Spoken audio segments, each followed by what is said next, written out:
What's going on, guys? As promised in the Greenworks Pro 3000 pressure washer review video, I'm going to do some testing here with some accessories. I've got the 11-inch Greenworks surface cleaner.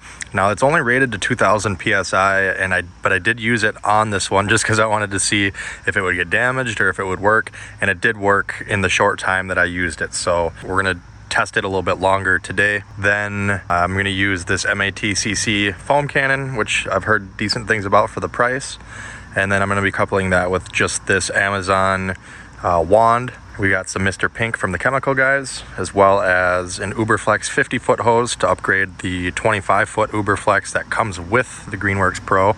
And then I've got a quick coupler kit and a pressure gauge. So the main goal today is kind of just to see how well the foam cannon works, even though this thing isn't rated for very high GPM, gallons per minute.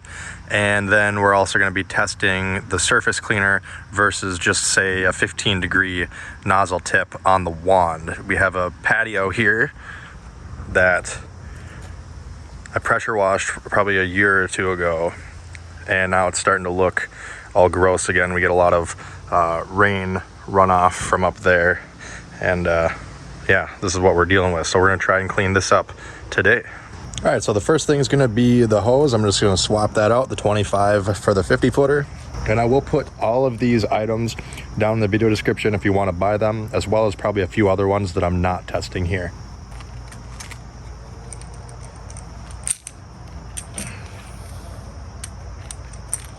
I'm going to take my quick coupler here.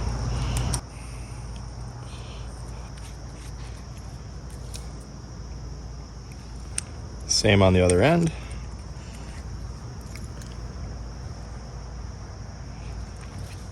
Now we can put this one on the pressure washer itself.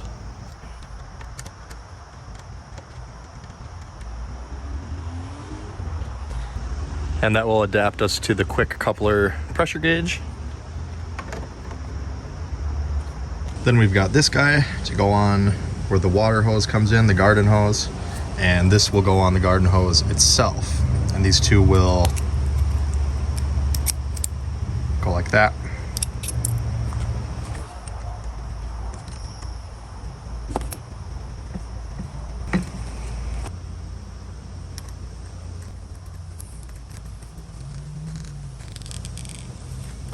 I am also using a 100-foot by 5/8 diameter Flexzilla garden hose. And the last thing should be the wand here.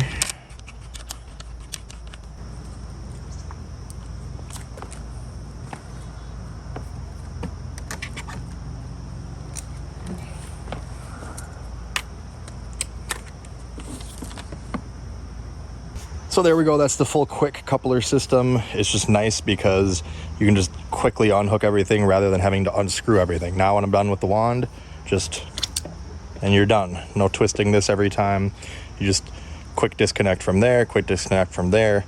The only annoying thing is if you use your garden hose for other things besides pressure washing, you probably won't want to use the garden hose quick coupler because you'll have to take that off if you're going to put like a normal garden nozzle on it. So that's the only other thing. The rest of them come in very, very handy.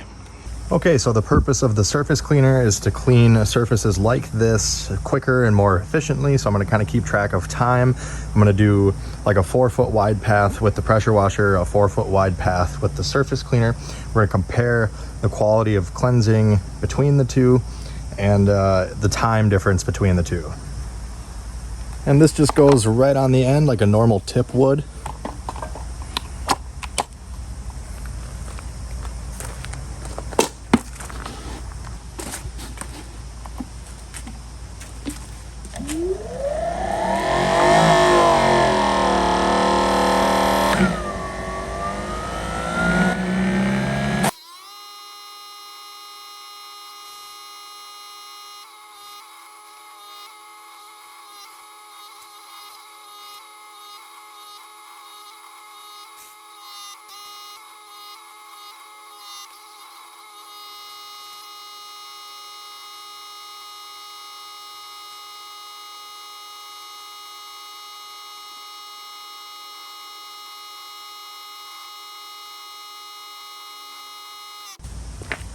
All right, so I did about a 4-foot wide path here, and you can already see a night and day difference.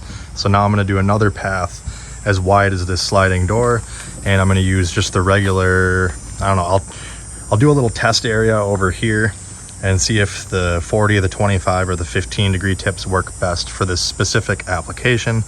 I'm going to guess probably the 25 or the 15 will be the best, but I kind of stopped a little short here just so we have a side-by-side comparison of the surface cleaner with a tip next to it, and then we can compare both to the dirtiness where it hasn't been cleaned.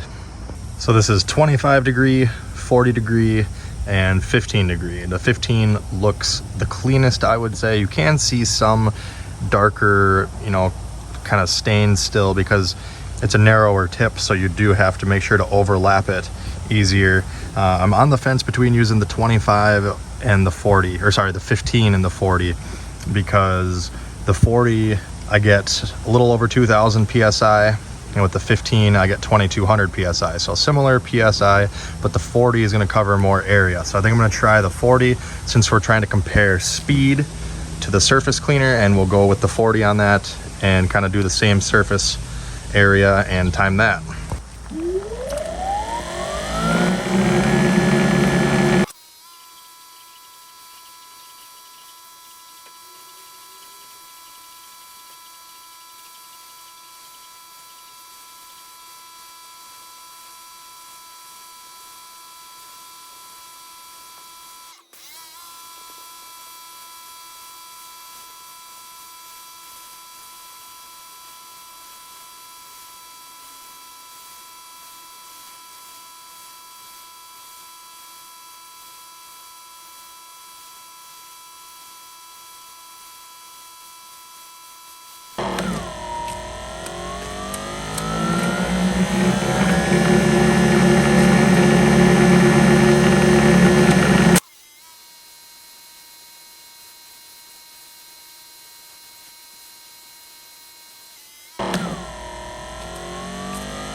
Okay, so we have side-by-side comparison here. Now it looks like the side that I used with the 40 degree, and then I switched to the 15 degree tip there because where the rain comes off the roof right around here, it was really heavy and thick, and the 40 degree wasn't liking it so much, so I switched to get a little bit more pressure.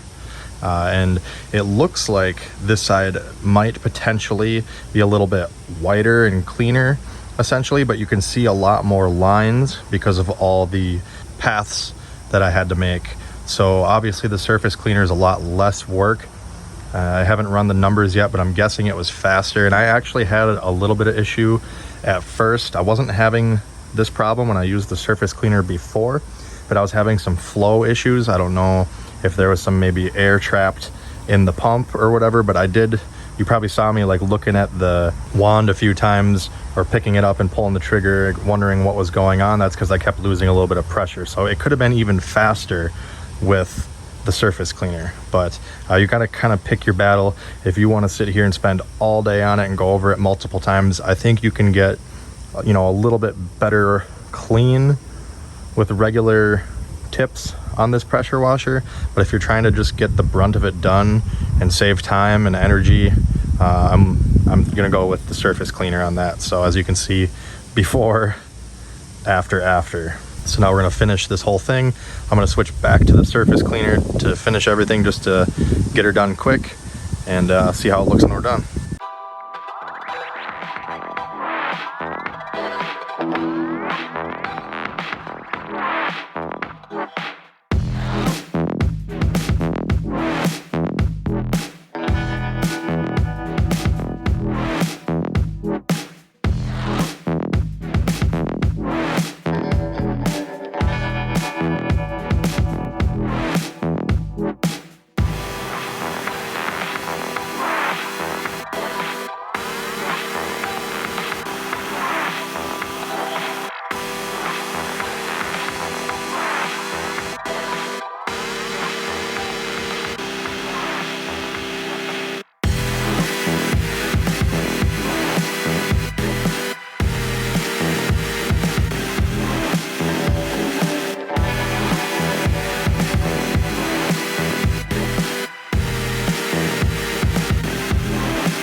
case anyone's wondering how these work, it's just two little nozzles that spin around.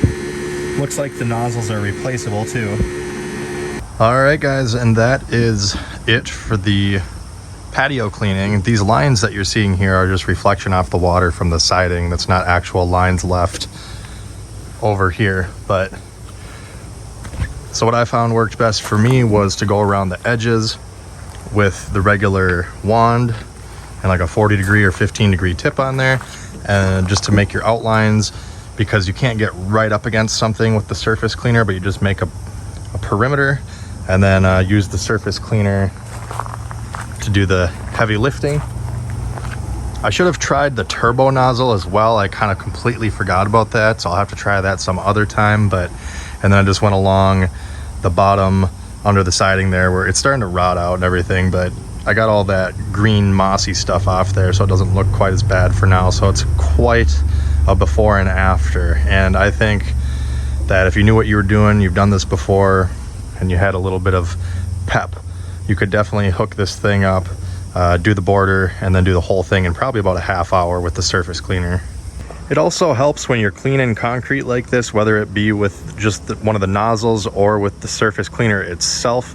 You want to start where all the water is going to pool up. So this patio actually kind of tilts that way. That corner, if you notice, was where all the water was piling up, and then a little bit over here.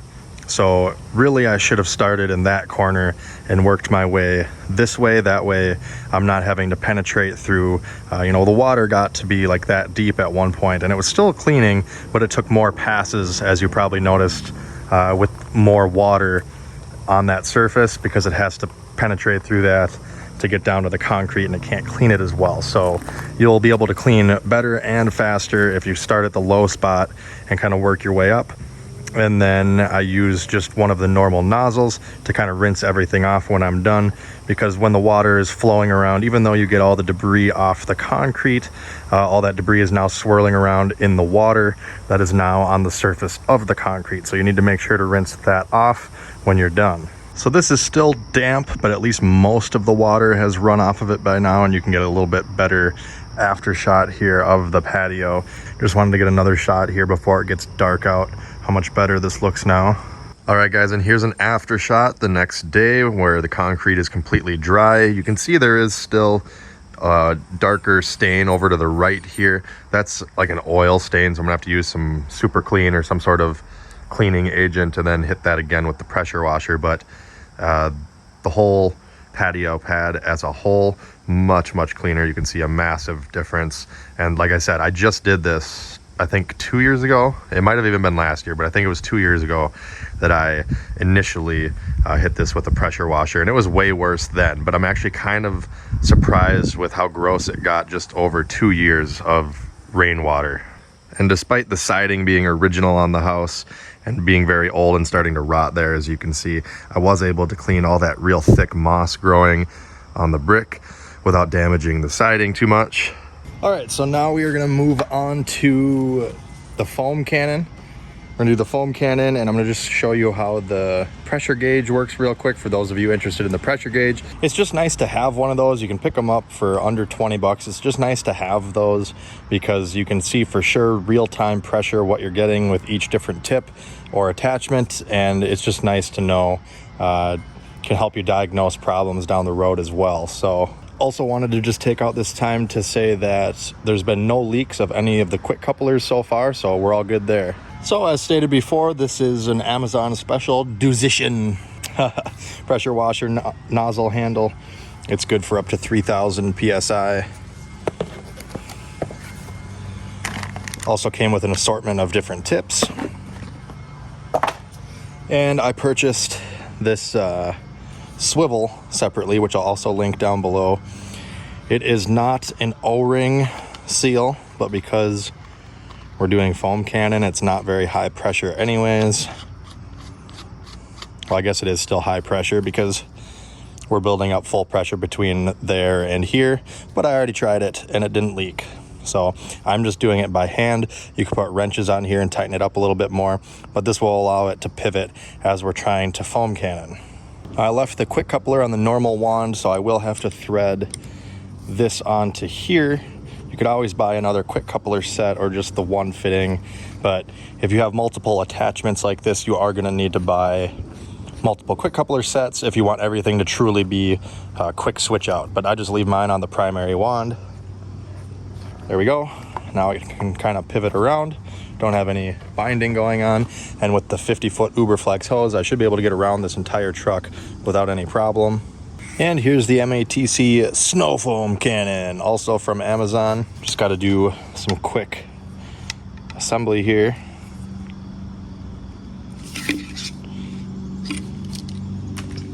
Piece of plastic in there. So it's gonna go just like that, and it'll go on the end of our handle wand that we just got. You can use this on your longer wand as well, but people just prefer the shorter stroke for the fanning. It also has a variable nozzle here, so you can change your foam width, so we'll monkey with that in a bit. Now, per the Mr. Pink chemical guys here, it says to use 1 to 2 ounces of this and then fill the rest of our foam cannon with warm water. So I'm going to go do that right now.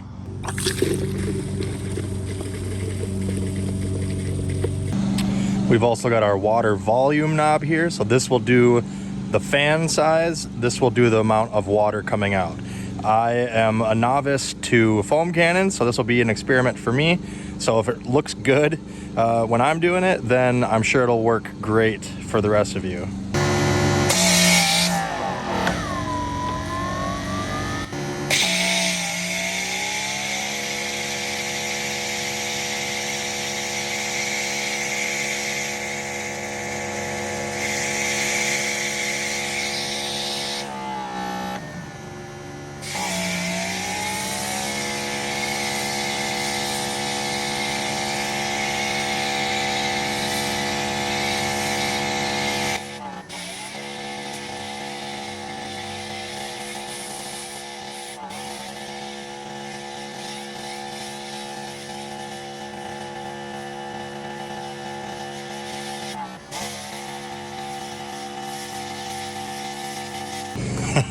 All right, well, I'm already out of soap. So either I didn't use enough soap to begin with, or you saw I was playing with the control valve. When you have it all the way open like this, it pretty much shoots just straight water, not a whole lot of foam. So I had it closed after that. So I'm gonna refill this and finish up foaming the truck.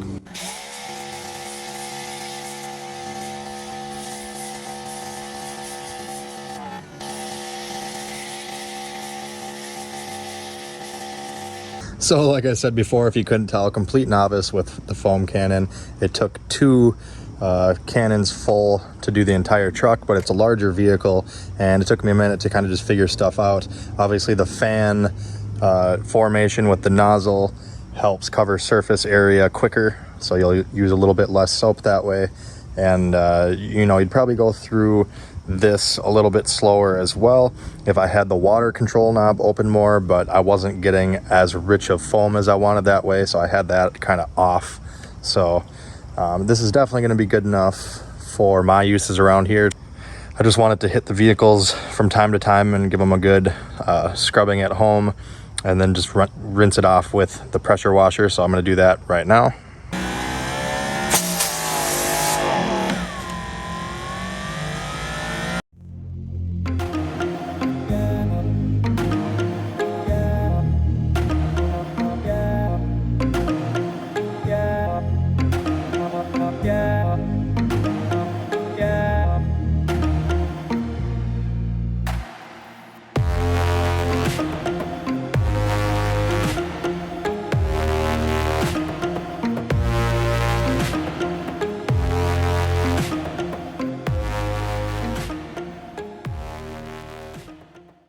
So now I'll show you the pressure gauge operation real quick.